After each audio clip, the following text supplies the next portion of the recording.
Hello, everyone. Today I want to talk to you guys about what I think is a realistic, practical solution to this war between Israel and the Palestinians.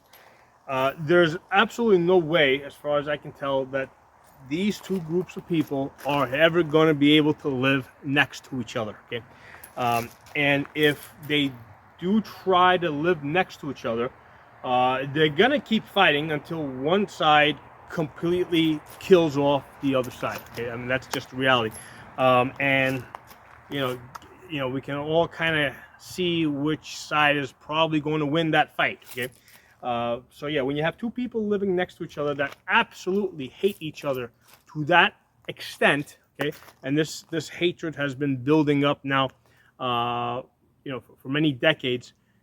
There's never ever going to be any peace until either one side completely kills the other side, or until one side moves out of the area. Okay, and the side that's not going to move out of the area is Israel. Okay, it's just not going to happen.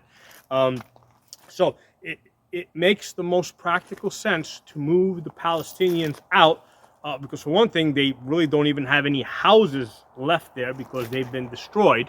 Okay, now you might say, hey, the Israelis did that on purpose so they can get them to move out. Well, yeah, probably, and looks like they won that bet. Okay, but yeah, the Palestinians do not have any houses, so it makes sense to, since they don't have any houses, to just move them out. Now, where would you move them out? You know, Israel just had a war with Iran. Iran is the loser, so it would make sense to force Iran to accept them. Okay, aside from the fact that they just lost that war with Israel, right? So there's consequences to losing wars. The Iranian regime over there, the Ayatollahs and the mullahs, they're the ones that have been basically arming, supplying the Palestinians, Hamas, and sending them off into these suicide missions to continually fight the Israelis. So the Iranians basically cultivated this problem with Palestine. So it kind of makes sense that they should be forced to now accept them. Okay, and I say forced to accept them because realistically, Iran is really no longer a regional power. I mean, Israel already proved that they can pretty much fly their airplanes in figure eights over Tehran, and Iran can't do anything about it. And that's just Israel fighting by itself. If let's say the U.S. military was also aiding them, I mean, they would be that much weaker. And I'm not saying that the U.S. should become part of this war, right? Again, I'm looking for a permanent solution that allows the Palestinians to live, okay? Because if they stay where they are, they're gonna die. All right, they're all gonna be exterminated. I mean, that's just the reality of it. Whether that's right, wrong, not fair, etc., is irrelevant because that's what's gonna happen. If they stay where they are, they're going to be exterminated. What's gonna happen is because you've had like this decades of hatred that have been building up. Even if there is some type of a temporary peace, the people that live there, the kids that are growing up, they hate Israelis. They're basically going to grow up with this mindset that they want to go kill Israelis. They're willing to die killing Israelis. And essentially, you've got the next generation of suicidal fighters. Okay, so by keeping them there, they're going to all die, either because they suicide themselves fighting against the Israelis, or because the Israelis try to preemptively stop that by, again, exterminating them, right? If the Palestinians stay where they are, they're going to cease to exist as a people, okay? So for the sake of not having them exterminated, it makes a lot more sense to move them somewhere else. It makes sense to move them to Iran, or to force Iran to accept them, because number one, they just lost the war. So again, there's consequences to losing wars, and number two, they're the ones that really instigated this whole problem, right? They've been they've been the ones that have been funding Hamas and Hezbollah and the Houthis.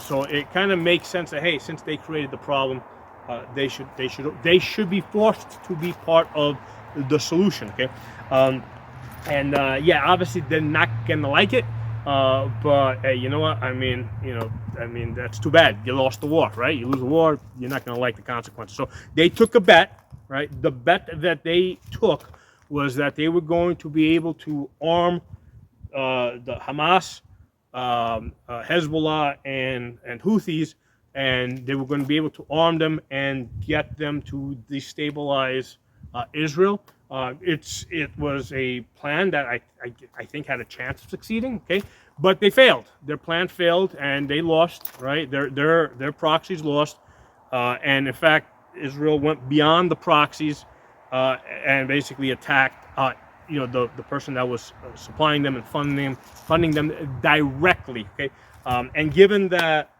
it's like when this whole thing started back when it started, that October 7th, one of the things that I said, I probably said it in the video too, but I definitely said it to myself, is, you know what, this is never going to stop unless the source is stopped.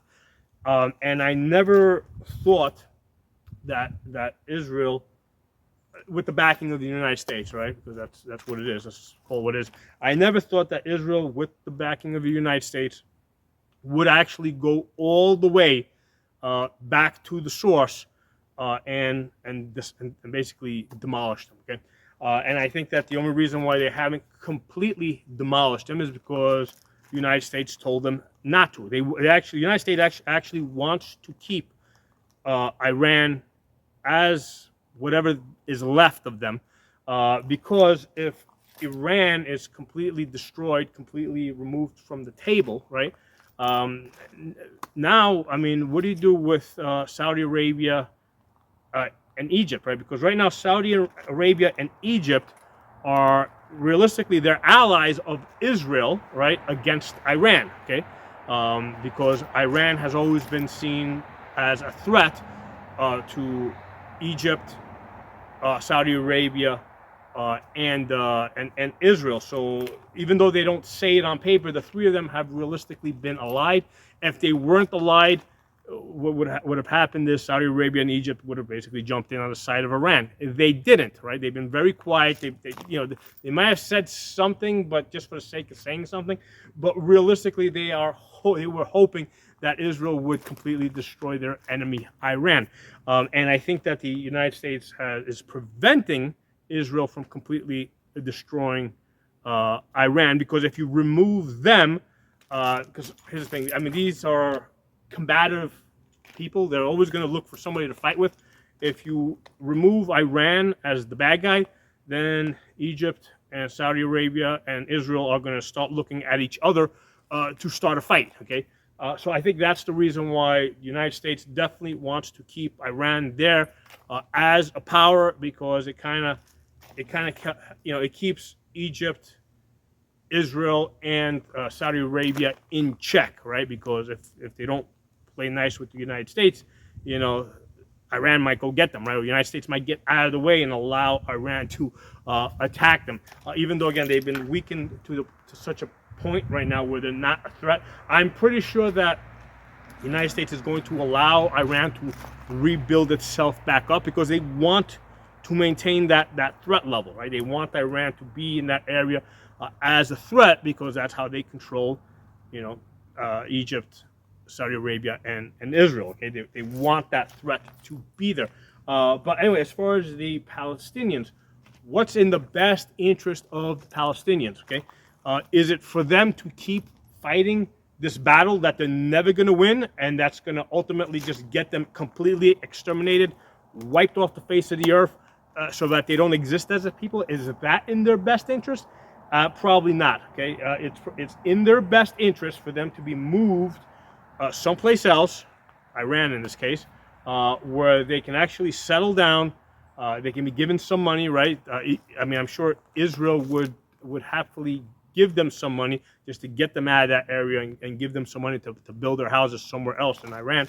Um, get them out of that area, get them far enough away from Israel so that the next generation basically sees Israel as being too far away to, like, to drive over there and start a fight, right, and be a suicide bomber or something like that. You want to get them far enough away that that's less likely to happen, that's not the mindset that they grow up with. And, you want them to move somewhere where they can start thinking about, raising their families, not to be, suicidal fighters. Okay. So anyway, that's my thoughts on that. The only solution that I think can possibly work, right, is that the Palestinians are moved to Iran, right? Iran is forced to accept them, and they're settled there, and they're far enough away from Israel where they're not a threat to Israel, and Israel is not going to try and exterminate them. That's their only chance of survival. If they stay where they are, they're going to be exterminated, right? I mean, that's what's going to happen. Okay, it might take another decade. Whatever, there's no peace deal that's ever going to work as long as you got the Palestinians and the Israelites living that close to each other. Okay, it's just never going to work. So anyway, those are my thoughts on this. If you got any different ideas, let me know. But again, I'm looking at this from the perspective of what's best for those Palestinians. There's no circumstances where they stay in that area and they continue to, and they basically grow and prosper. Okay, they need to go somewhere else, far away from that war zone. So drop some comments. Let me know what you guys think, and I'll talk to you all soon.